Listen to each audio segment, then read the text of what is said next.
சென்னை கடற்கரை தாம்பரம் இடையே இன்று மின்சார ரயில் சேவை ரத்து செய்யப்படுவதாக அறிவிக்கப்பட்டுள்ளது. சென்னை கடற்கரை தாம்பரம் இடையே பராமரிப்பு பணிகள் நடைபெற உள்ளன. இதன் காரணமாக இன்று காலை 9 மணி முதல் இரவு 7 மணி வரை ரயில் சேவை ரத்து செய்யப்பட உள்ளது. அந்த வகையில் சென்னை கடற்கரை தாம்பரம் இடையே 10 மணி நேரம் ரயில் சேவை இருக்காது என்று தெற்கு ரயில்வே அறிவித்துள்ளது. செங்கல்பட்டு, காஞ்சிபுரம், திருமால்பூர், அரக்கோணம் செல்லும் ரயில்கள் வழக்கம் போல இயங்கும் என்றும் அறிவிக்கப்பட்டுள்ளது.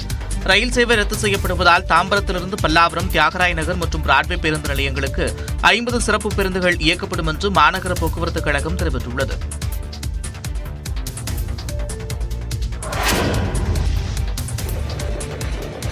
திருவாரூர் மாவட்டம் முத்துப்பேட்டையில் 32வது வெற்றி விநாயகர் ஊர்வலம் வெகு விமர்சையாக நடைபெற்றது.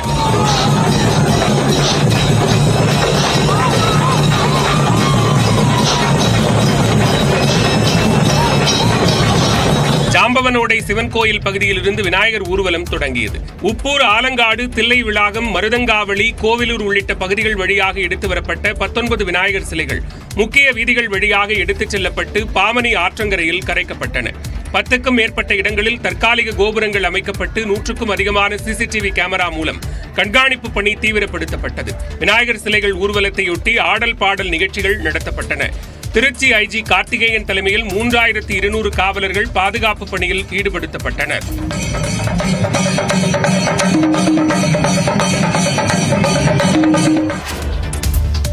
சனாதன தர்மத்திற்கு எதிராக பேசியவர்கள் தற்போது அது பற்றி பேசுவதை நிறுத்திவிட்டதாக ஆளுநர் கூறிய நிலையில் சனாதன எதிர்ப்பு மட்டுமே திமுகவின் வேலை இல்லை என டி.கே. இளங்கோவன் பதிலளித்துள்ளார். சென்னையில் நடந்த நிகழ்ச்சியில் பேசிய ஆளுநர் ஆர்.என். ரவி, கடவுள் ராமர் தமிழ்நாட்டின் கடவுள் இல்லை என்று சிலர் கதை பரப்பி வந்ததாக விமர்சித்தார். கோயிலில் ராமர் வாழவில்லை என்றும் அவர் மக்கள் மனதில் வாழ்ந்து வருவதாக ஆளுநர் தெரிவித்தார்.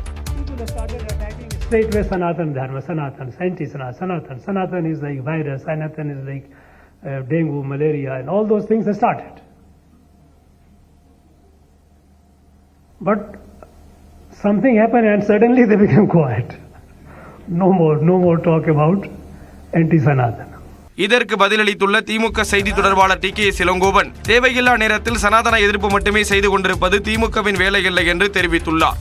சனாதனத்துக்கும் எங்களுக்கு தொடர்பு இல்லை. எல்லாரும் சமம்ங்கிற ஒரு மாநிலத்தை சேர்ந்தவங்க. தமிழர் பண்பாட்டுப்படி நாங்கள் ஆட்சி நடத்துகிறோம். இவங்க ஏதாச்சும் சனாதனம் பேசி அதை திணிக்க முயற்சி பண்ணால் அது கடுமையாக எதிர்ப்போம். எல்லா நேரத்திலையும் சனாதன எதிர்ப்பு பேசுறது மட்டும் திமுகவோட வேலை இல்லை. இங்கே தமிழர்களுடைய முன்னேற்றம், அவர்களுக்கு வேலை வாய்ப்பு, அவர்களுக்காக தொழில் தொடங்குவது, அவர்கள் கல்வியை பற்றி அக்கறை கொள்வது, இதுதான் எங்கள் ஆட்சியின் வேலை. சனாதனம் பற்றி பேசிக் கொண்டிருந்த பிரதமர் நரேந்திர மோடி தற்போது அனைவரும் சமம் என்று ஏன் பேசுகிறார் என்றும் அவர் கேள்வி எழுப்பியுள்ளார். கேரள மாநிலம் கொச்சியில் உள்ள திருக்காக்கரா கோயிலில் ஓணம் கொண்டாட்டங்கள் களை கட்டின. உத்திராட சதயம் மற்றும் உத்திராட பூரண விழா கொண்டாட்டத்தையொட்டி கோயிலில் பல்லாயிரக்கணக்கானோர் குவிந்தனர். விழாவுக்காக யானைகள் அலங்கரிக்கப்பட்டு நிற்க வைக்கப்பட்டிருந்தன. கோயிலில் நடந்த சிறப்பு இசை நிகழ்ச்சியில் 100கணக்கான செண்டை மேள கலைஞர்கள் ஒன்றாக இணைந்து இசைத்து அசத்தினர்.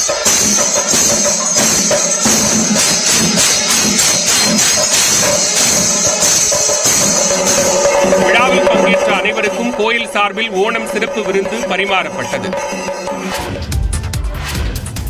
தமிழ்நாட்டில் 2 நாட்களுக்கு வெப்பநிலை இயல்பை விட 3 டிகிரி செல்சியஸ் வரை அதிகரிக்கும் என்று வானிலை ஆய்வு மையம் தெரிவித்துள்ளது. மேற்கு திசை காற்றின் வேக மாறுபாடு காரணமாக வரும் 20ஆம் தேதி வரை தமிழ்நாட்டின் ஓரிரு இடங்களிலும் புதுவை மற்றும் காரைக்காலில் மிதமான மழை பெய்யக்கூடும் என்றும் வானிலை ஆய்வு மையம் கூறியுள்ளது.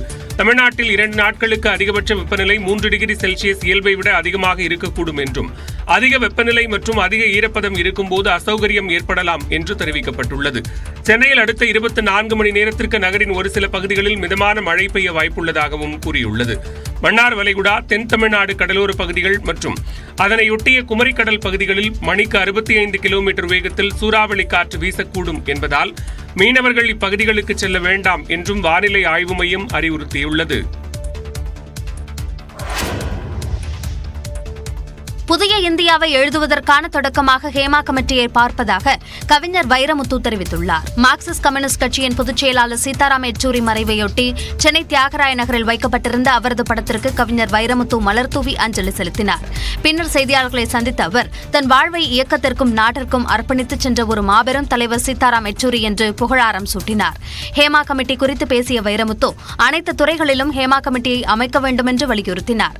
இந்த ஹேமா கமிட்டி என்பது எல்லா மாநிலங்களிலும் முக்கியமான துறைகளில் அமைக்கப்பட வேண்டிய ஓர் அமைப்பு என்று நான் நினைக்கிறேன். திரைத்துறையில் மட்டுமல்ல, நாட்டின் எல்லா துறைகளிலும் பெண்கள் பாதுகாப்பை நாடுகிறார்கள், பெண்கள் சுரண்டப்படுகிறார்கள். ஒரு புதிய இந்தியாவை எழுதுவதற்கான தொடக்கமாக இந்த ஹேமா கமிட்டியை நான் பார்க்கிறேன். அன்னபூர்ணா சீனிவாசன் விவகாரம் குறித்து பேசிய வைரமுத்து, குறைகளை சொல்வது குடிமக்களின் உரிமை என்றும் அதனை கேட்டுக்கொள்வது ஆளும் தரப்பின் கடமை என்றும் தெரிவித்தார்.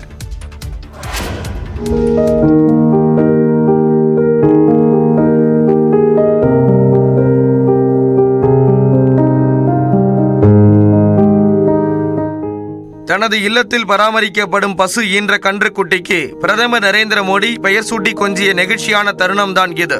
டெல்லியில் லோக் கல்யாண் மார்க் பகுதியில் உள்ள பிரதமர் மோடியின் இல்லத்தில் பராமரிக்கப்பட்டு வரும் பசு கன்று ஈன்றுள்ளது.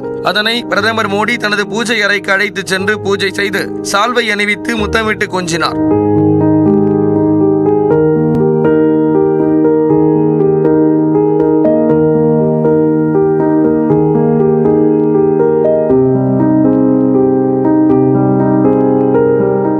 கன்றுவின் நெற்றியில் சுடி இருந்ததை தொட்டு பார்த்தும் ரசித்தார். பதிலுக்கு கன்றுக்குட்டியும் தனது வாஞ்சையை காட்டியது. அதன் பிறகு கன்றுக்குட்டியை பிரதமர் மோடி சுமந்து சென்று அதன் தாயிடம் விட்டார். கன்றுக்குட்டியின் நெற்றியில் ஒளி போன்ற வெள்ளை நிறத்தில் சுடி உள்ளதால் அதற்கு தீப் ஜோதி என்று பெயர் சூட்டி உள்ளதாக பிரதமர் குறிப்பிட்டுள்ளார்.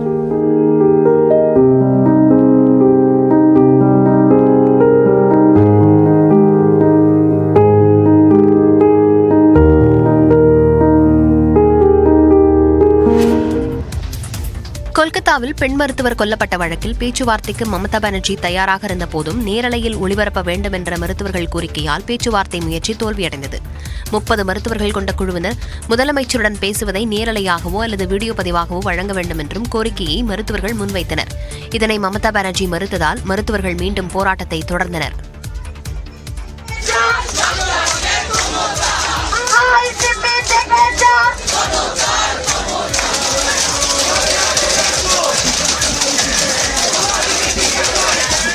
கடந்த மாதம் கொல்கத்தாவில் பெண் மருத்துவர் பாலியல் வன்கொடுமை செய்யப்பட்டு கொல்லப்பட்டதற்கு நீதி கேட்டு மருத்துவர்கள் தொடர் போராட்டம் நடத்தி வருகின்றனர்.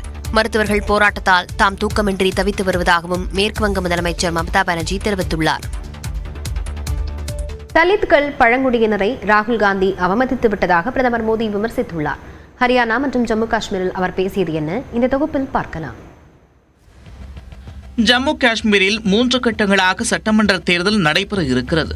முதற்கட்ட வாக்குப்பதிவு வரும் 18ஆம் தேதி நடைபெற இருக்கிறது. வாக்குப்பதிவுக்கு சில நாட்களே இருக்கும் நிலையில் தோடா மாவட்டத்தில் பொதுக்கூட்டத்தில் பிரதமர் மோடி பேசினார். 40 ஆண்டுகளில் தோடா மாவட்டத்தில் பிரதமர் ஒருவர் தேர்தல் பரப்புரை மேற்கொள்வது இதுவே முதல் முறையாகும். குறிப்பிட்ட 3 குடும்பங்கள் இணைந்து ஜம்மு காஷ்மீரில் பயங்கரவாதத்தையும் ஊழலையும் ஊக்குவித்ததாக சாடினார். ஜம்மு காஷ்மீரில் இம்முறை நடக்கும் சட்டப்பேரவை தேர்தல் 3 குடும்பங்களுக்கும் ஜம்மு காஷ்மீரின் இளைஞர்களுக்கும் இடையே நடக்கும் தேர்தல் என்றும் கூறினார். காங்கிரஸ், தேசிய மாநாட்டு கட்சி, மக்கள் ஜனநாயக கட்சி ஆகிய 3 கட்சிகளும் குடும்ப அரசியல் செய்வதாகவும் இந்த கட்சிகள் காஷ்மீர் மக்களுக்கு பாவத்தை மட்டுமே செய்வதாகவும் கடுமையாக சாடினார். காஷ்மீரை சுற்றுலா பயணிகளின் சொர்க்கமாக மாற்ற பாஜக உறுதிபூண்டிருப்பதாகவும் பிரதமர் மோடி தெரிவித்தார். தொடர்ந்து ஹரியானாவின் குருச்சேத்ராவில் பேசிய பிரதமர் மோடி, அண்மையில் அமெரிக்காவுக்கு சென்றுள்ள ராகுல் காந்தி ஓபிசி தலித்துகளை இழிவுபடுத்தும் வகையில் பேசியிருப்பதாகவும் கூறினார். இடஒதுக்கீடு முறையளிக்க முன்னாள் பிரதமர் நேரு எதிர்ப்பு தெரிவித்ததாக குறிப்பிட்ட பிரதமர் மோடி, நேரு பிரதமராக இருந்தபோது இடஒதுக்கீடு கூடாது என்று மாநில முதலமைச்சர்களுக்கு கடிதம் எழுதியதாகவும் பிரதமர் மோடி குற்றம் சாட்டினார். பின்னாட்களில் இந்திரா காந்தியும் ஓபிசி இடஒதுக்கீட்டை எதிர்த்ததாகவும் தற்போதைய காங்கிரஸ் கட்சி நகர்ப்புற நக்சலைட்டுகள் போல மாறி வருவதாகவும் பிரதமர் விமர்சித்தார். இந்தியா அனைத்து தரப்பினருக்குமான நாடாக மாறும்போது இடஒதுக்கீடு முறை ரத்து செய்யப்படும் என்றும், ஆனால் இந்தியா தற்போது அவ்வாறு இல்லை என்றும் ராகுல் காந்தி பேசியிருந்தார். இதனை குறிப்பிட்டு பேசிய பிரதமர் மோடி, ஓபிசி பழங்குடியினர் மற்றும் தலித்துகளை நேரு குடும்பம் அவமதிப்பதாக பேசினார். भारत में सबसे बड़ा दलित विरोधी, ओबीसी विरोधी, आदिवासी विरोधी अगर कोई है तो वो कांग्रेस का परिवार है. 90 தொகுதிகளை கொண்ட ஹரியானா சட்டமன்றத்திற்கு வரும் 5ஆம் தேதி வாக்குப்பதிவு நடைபெற உள்ளது. இதனால் அங்கு அரசியல் களம் விறுவிறுப்படைந்து வருகிறது. 5ஆம் தேதி பதிவாகும் வாக்குகள் வரும் 8ஆம் தேதி எண்ணப்பட உள்ளன.